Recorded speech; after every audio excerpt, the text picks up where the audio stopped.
if you want one practical key for quickly crushing your goals by releasing only, I got 2 words for you. Unconscious competence. Well, sort of. Check this out.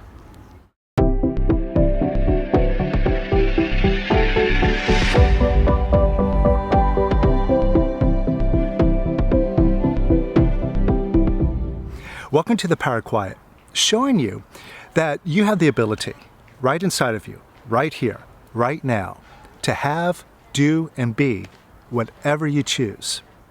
And nothing needs to be added. No positivity, no affirmations. It's inside of you already. And all you need to do is just remove the negativity, the negative thoughts, the negative feelings, get that out of the way. And then you just see who you are. And you can demonstrate that power and positivity and do outrageous things in the world and accomplish whatever goal that you wish to achieve in your life. It's that simple. And to prove this point, I want to share a recent experience on a project that I had, a long-term project in which I used releasing to get an incredible end result. Now, before I get into this, I want to point out something that is often said about learning and the process of becoming from a complete novice to a skilled master in something, whether it's sports or art or business, whatever. And there are 4 stages in this process. And it starts at the bottom in what's called unconscious incompetence. Basically meaning that you're incompetent, you don't know anything, and you don't even know that you don't know. You're just completely blissfully unaware that you just don't know how to do that thing. Now, from that point you learn about, well, gee, I don't know how to do this thing. I have this limitation. Well, I better do something about it. At that point, you become consciously incompetent. You become aware that, oh, I got this problem here. I need to figure out a solution, figure out how to do this thing. And that puts you into a process of working towards it. Practice again, maybe failing, maybe falling down, picking yourself up, learning from your lessons, getting more skilled, getting better and better and better. And this leads you into becoming consciously competent, meaning you really have to focus on what you're doing. You have to remember all of your lessons, but you can get a good result out of that. You're starting to become skilled at what it is that you're looking to achieve. Now, as I say, amateurs are those who practice until they get it right, whereas a professional is someone who practices until they can't get it wrong. And that leads us into the final stage, which is unconscious competence, meaning you're so well practiced, it's like in your blood. It's second nature to you. You don't even have to think about it. You just get that result again and again and again and again. Now, this trajectory from unconscious incompetence to unconscious competence, it makes a lot of sense. But here's the thing, and here's the whole problem with that premise, is that it implies that by the time you get unconsciously competent, what produces the results is unconscious programming that you put into your mind. It's like you practice it over and over and over again until you just can't get it wrong. But it's like mental conditioning.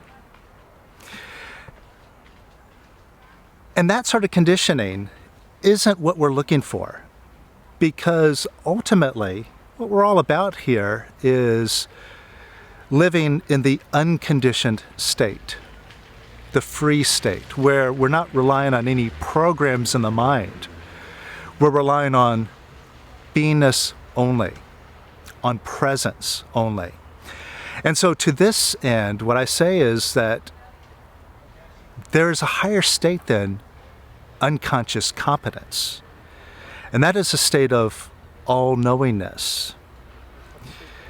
And this is something I want to share in my experience about this project that I've worked on over the past year.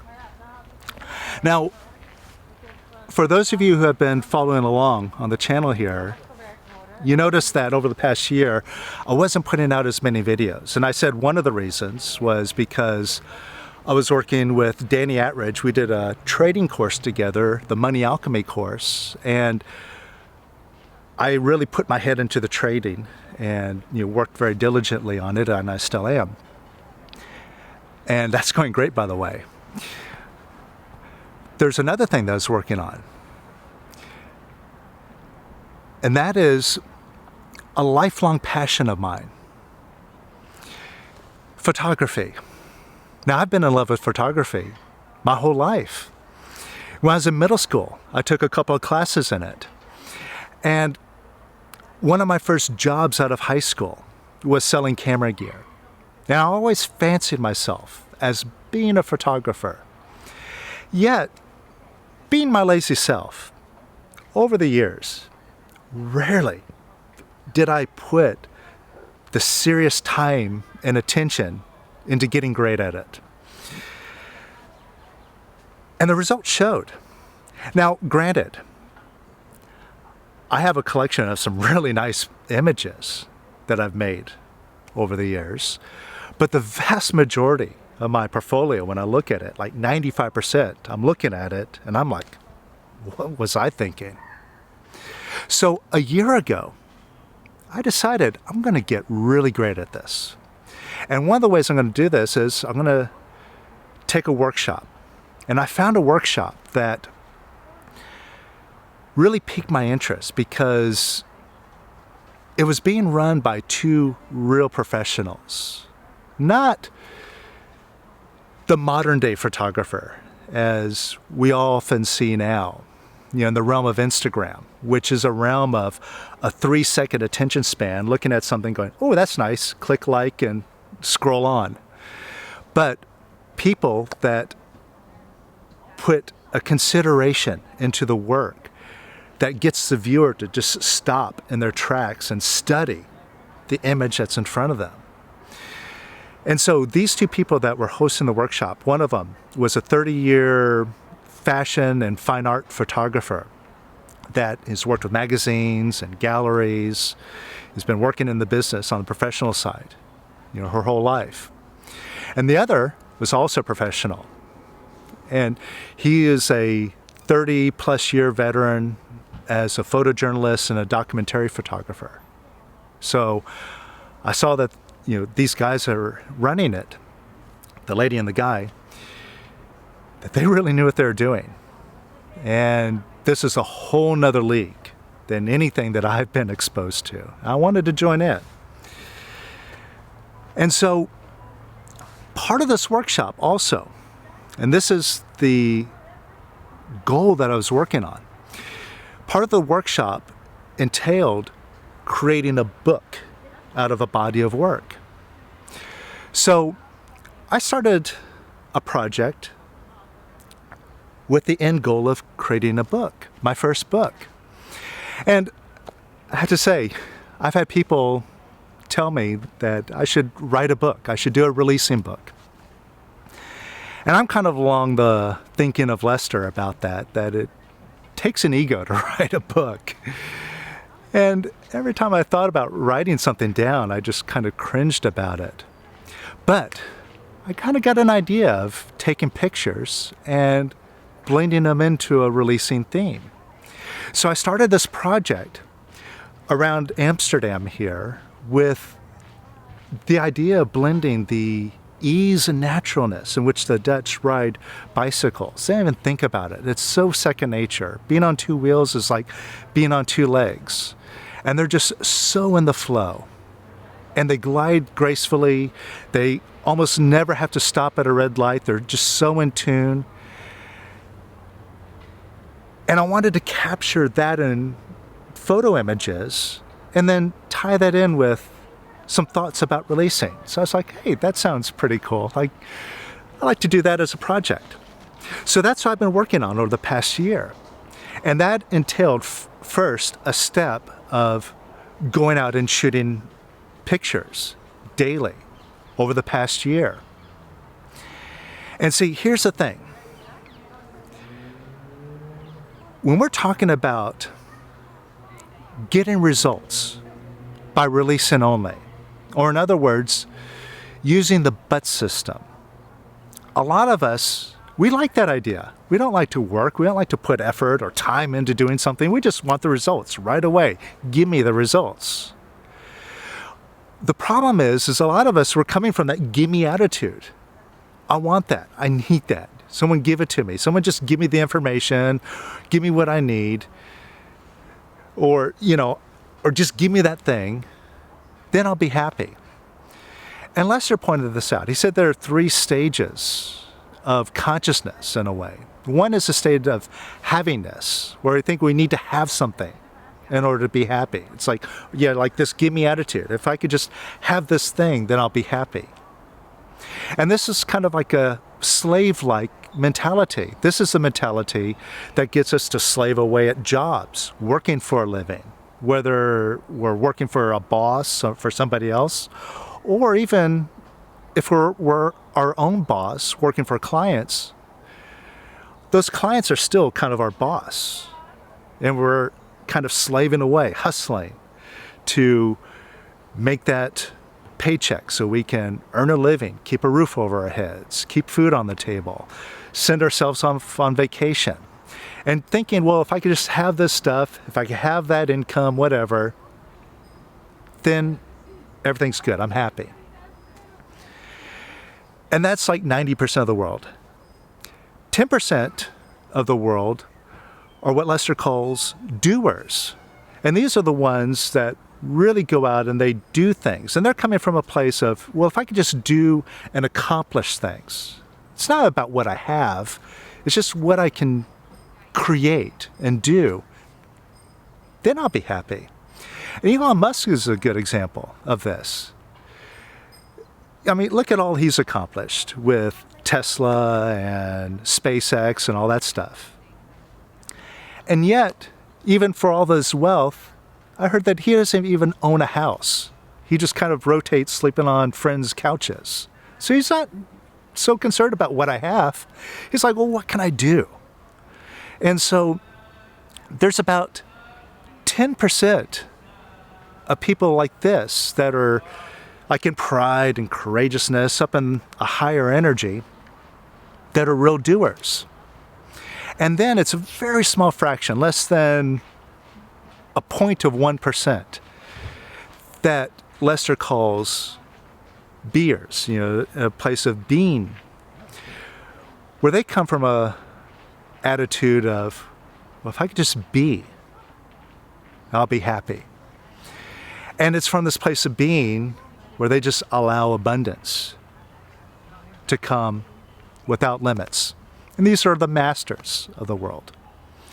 Now, a lot of us, well, we're down in, I need to have. I got to have this, got to have that. And we want to jump through the doingness because, like me, a lot of us are kind of lazy.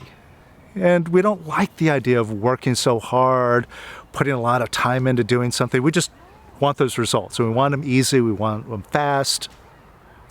We want to jump over the doingness and get right to the being and just have everything come to us, doing the but system. The problem is that when we have an aversion to the doing, that keeps us stuck. Now, I did a whole video about this, so I go into more detail, even though I went into a lot of detail here. But I did a whole video on this. I'll put a link to it up here so you can check that out later. But I tell you that because that was my process. And it's a great process to get to the place where you can demonstrate the but system, where you put yourself out there to do, but you release as you're doing the doing to let go of the effort of doing and have things become easy. And this is something that I demonstrated again and again and again during this book project. So, for example, when I was going out every day shooting pictures, there were a lot of days I was coming back like I didn't see anything that was worth shooting. I couldn't find anything good, or I didn't take anything good. The conditions weren't right. The light sucked. The people weren't in the right places. I didn't find the right people that I wanted to take pictures of, and on and on and on. All these reasons. And it's like, oh, okay, this is hard. And day after day, I was coming back, no good pictures, no good pictures. And I was putting effort into it. Still going out every day, looking, trying to get those good pictures, but struggling with it until I realized, well, wait a minute. Every day I've been going out looking for pictures with an attitude of, well, let's just see what we get today. Well, what is my intention? And I caught myself and I realized I really wasn't setting an intention. So I started to set intentions for myself every day I stepped out, like, I'm going to get some great pictures today. I'm going to get 6 pictures that will be perfect for this book, will be great pictures eligible for this project that I'm working on. And once I started doing that, boom, everything changed. All of a sudden, like every day I was coming back, I was like, wow, I can't wait to get this film developed, to see what I got. I know I got something good. I want to check that out. And I was just getting excited, and the results showed. As I started looking at, through my negatives, my consistency, like 75% or more, I'm looking through, it's like, wow, these are all great. Now, maybe not all of them are going to make the final edit for this book, but they're all pretty damn good pictures overall, with some truly great ones in there on every single roll.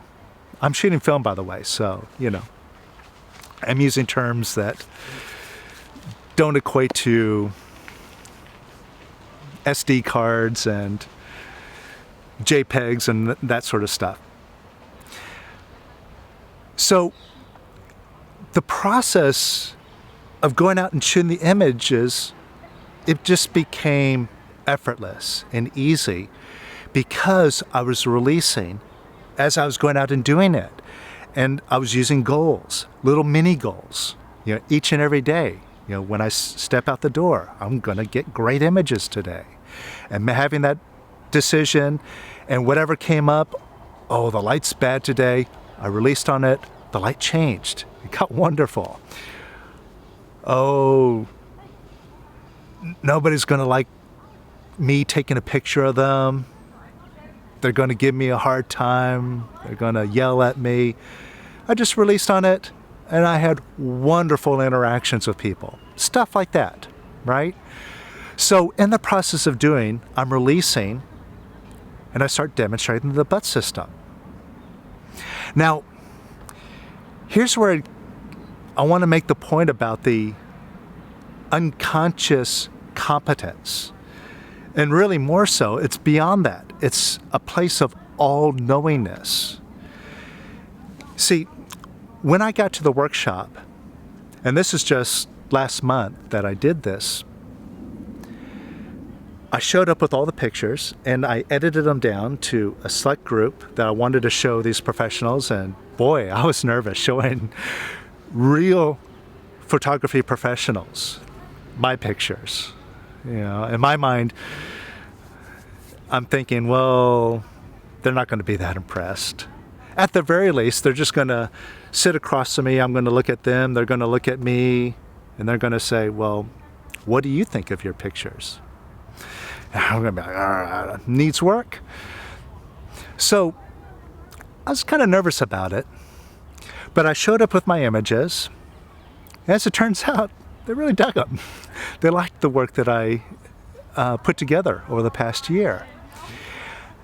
But when it came to the book, I realized that there's a whole nother skill set beyond just taking the pictures. It's editing them down to a cohesive select group to tell the story in a concise way and to work together, but also how to sequence them, how to put them in order, to flow with the story, to engage the viewer from start to finish, and also laying them out in a way that, like side by side, have pictures that work together, kind of in a psychological way or in an aesthetic way. And that was something that when I first approached that, just set my mind spinning. I mean, just putting the pictures in an order of how I wanted to show them to these professionals, to say, okay, look at my work, just the order for them to go through was tough, let alone actually putting them sequenced into a book. And when I was confronted by, man, this is tough, I decided to let go. See, at that point, what I did is I just released, got my thinking mind out of the way. And what happened was I just watched myself put these things into an order that was phenomenal. And I did it like that. Basically, I created the whole book in 3 days. And it was wonderful.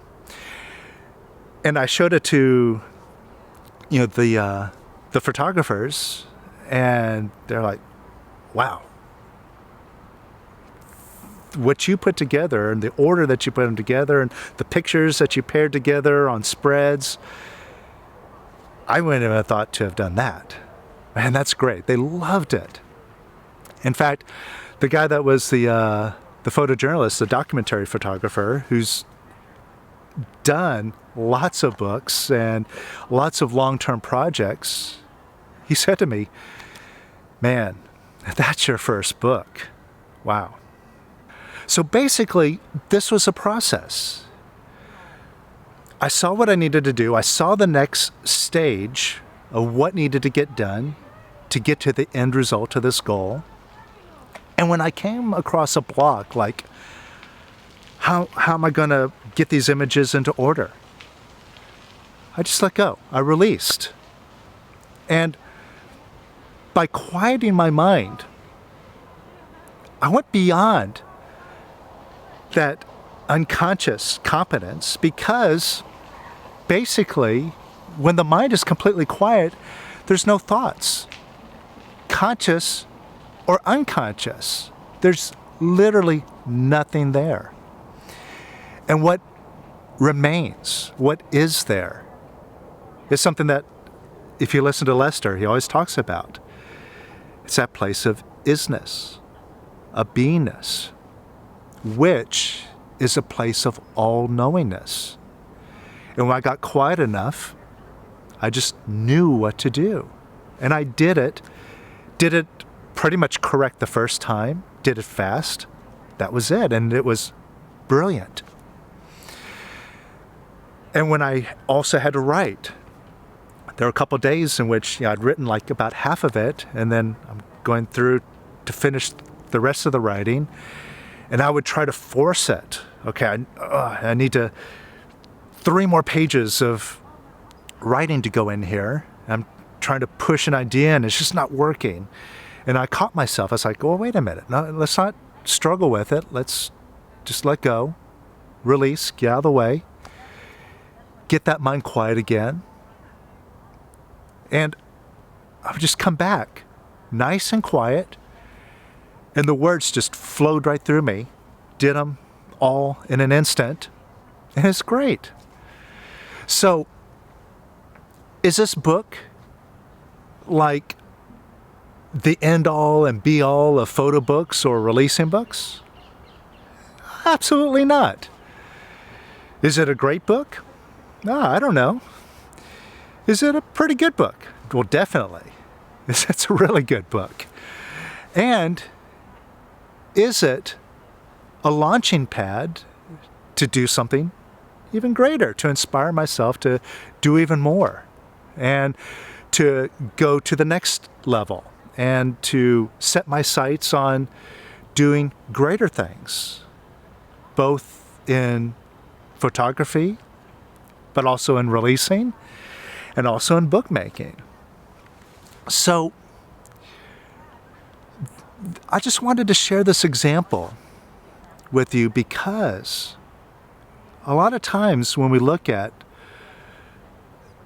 trying to manifest things or achieve goals using the but system, by releasing only, we feel like it's an all or nothing thing. Or I just have to sit down and release and get those results. But then we sit and we release and we're like, oh, nothing's happening. Sure, I feel a little bit better, and this part of my life is getting better, and this other thing is improving, but this goal that is so important to me, I still don't have it yet. Damn it, releasing doesn't work. And we get discouraged. Well, sometimes really what helps is to get into action. Start doing. Start an action plan. This is something that I've recently have been incorporating into the goals work. It used to be in there a long time ago, but my teacher Larry kind of dismissed it. There were sheets on there about action steps to achieving goals, and he said, oh, don't worry about that. But in my experience, I found them to be very helpful to push those obstacles up, to confront the resistance to taking action, or confront the blockages like, oh, I don't know how to move beyond this point and, accomplish this goal, and using those moments for releasing and propelling yourself forward. It's a great way to do it. So this is something like, if you've been really into the idea of releasing for goals, but you find yourself kind of getting stuck, getting discouraged, I invite you to join me. I'm starting a new class, a new 6-week course. We're really focusing on money, but it's overall a goals-oriented course starting next week. And we're going to do all this stuff, dive into it, bring up all this garbage to prove how unlimited you are.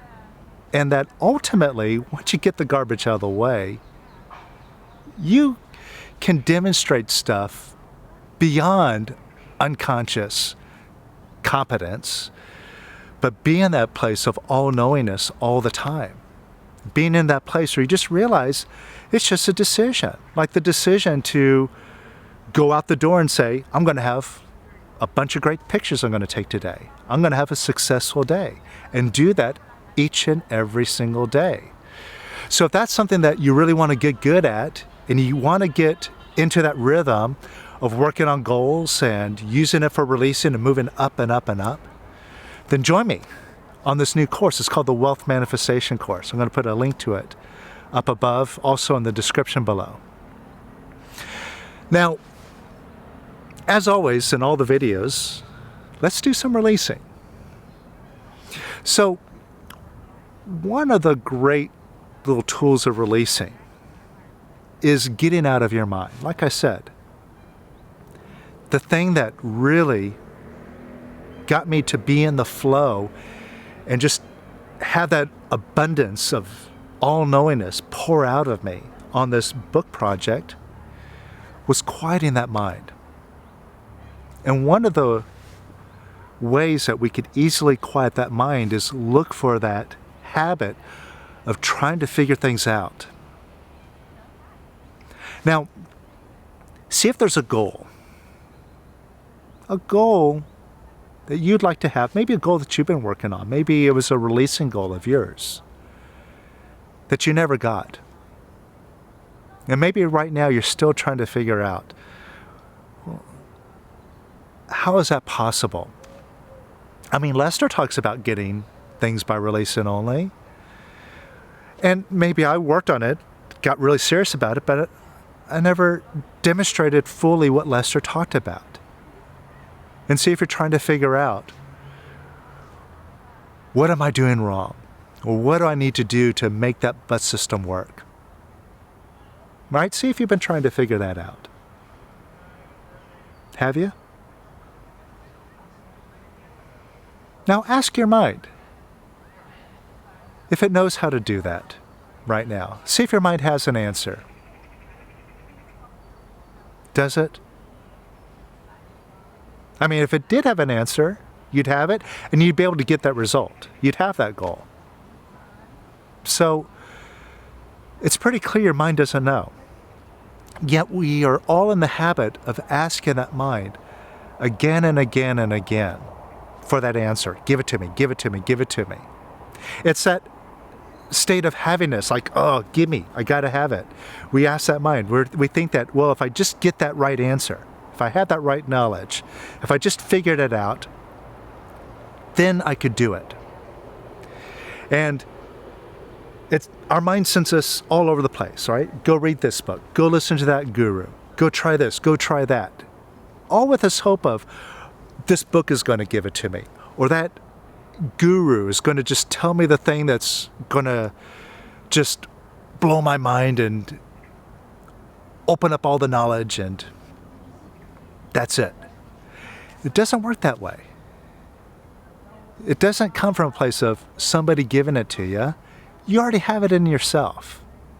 And right now, what you're doing is you're looking away from yourself by asking your mind, that thing that doesn't even know. And notice how you feel the more you keep asking your mind for that answer. You just spin around and around and around with it, and eventually it does give you an answer. It tells you, you know what?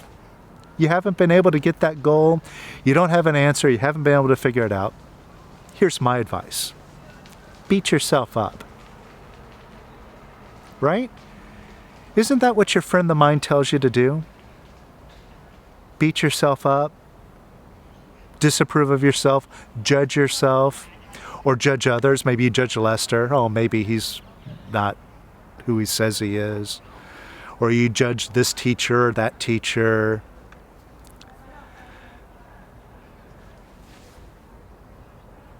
And notice how that feels when you get into that mode of getting down on yourself.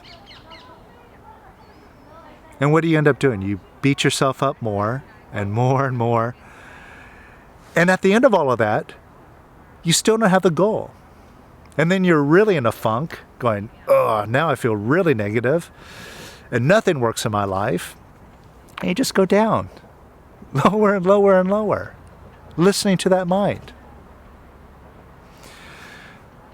Now, just take a look to see if you've been disapproving of yourself for not achieving that goal. Have you?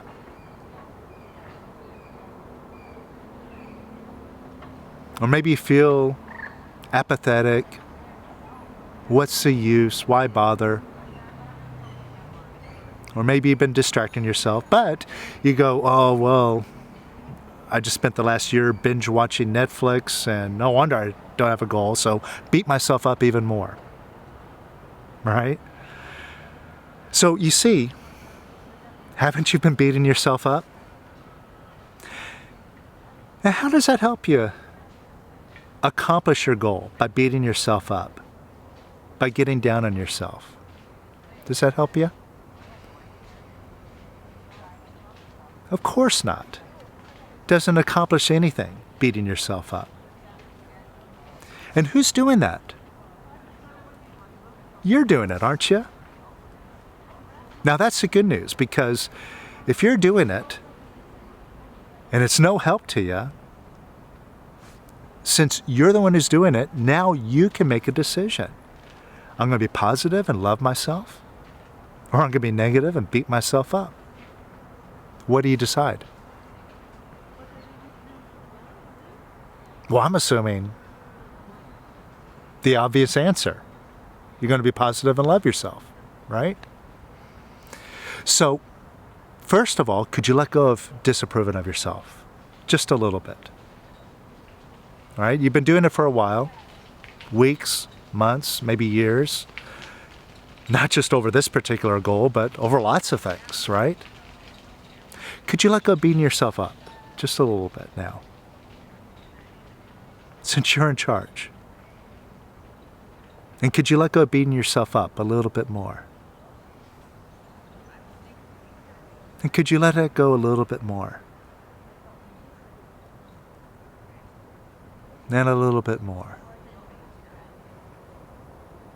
And could you let go of beating yourself up even more? And even more. And could you let go of beating yourself up even more? And even more. And even more. And could you let that go even more? And even more. And even more.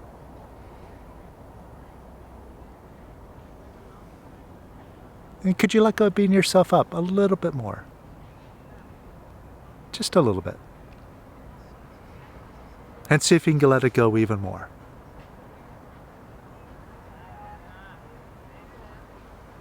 All right? Now, how does that feel? You feel a little bit lighter? Good. And who did that? You did, right? Proving you're in charge. Now, since you're in charge and love, being positive, simply a smart decision, could you make a decision now? Just love yourself. And this isn't a complicated exercise. Just, could you like yourself? Just start off liking yourself a little bit now. Just because. And could you like yourself a little bit more? And a little bit more. And even more. And even more. Could you give yourself a little bit more approval? And more. And even more. Now, how does that feel? Even better? Now, take a look to see if you've been disapproving of that goal. Maybe you've been judging it. Oh, well, it's not that important anyway. It's kind of a stupid goal. I'm into better, higher things than that. Kind of making excuses, reasons, so you don't have to look at, what, I really want it, but I can't. You try to avoid that, so you kind of rationalize. But just basically see if you've been disapproving of that goal. Have you? Maybe when you look at it, you just feel frustrated. Right? Now, how does that help you? How does that help you accomplish that goal? By disapproving of it. It doesn't. And who's doing it? You are. So if you're doing it and it doesn't help, now you can make a decision. I'm going to be positive and love that goal, whether I have it or not. Or I'm going to be negative and hate on it. What do you decide? Now, could you let go disapproving of it? And could you let go disapproving of it a little bit more? And a little bit more. And even more. And could you let go disapproving of that goal even more? And even more. And even more. And even more.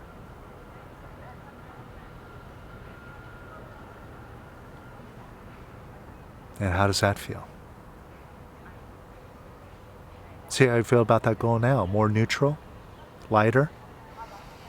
Now, could you give that goal some approval?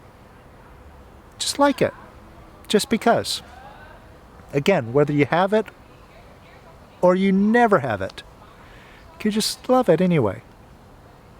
I mean, could you give it some more approval? And could you give that goal even more approval? And even more. And even more.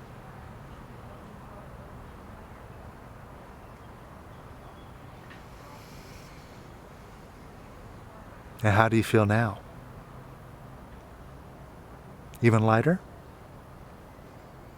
And how do you feel about that goal now when you look at it? Do you feel more friendly towards it? More agreeable with it? And do you have a sense that it's more possible to have that goal now? Just check. How do you feel about that? You might notice you have a whole different picture and relationship with that goal now. Maybe even some excitement, or like, yeah, I can do this. And even if I have to take some action steps, I'm willing to do that. Why not?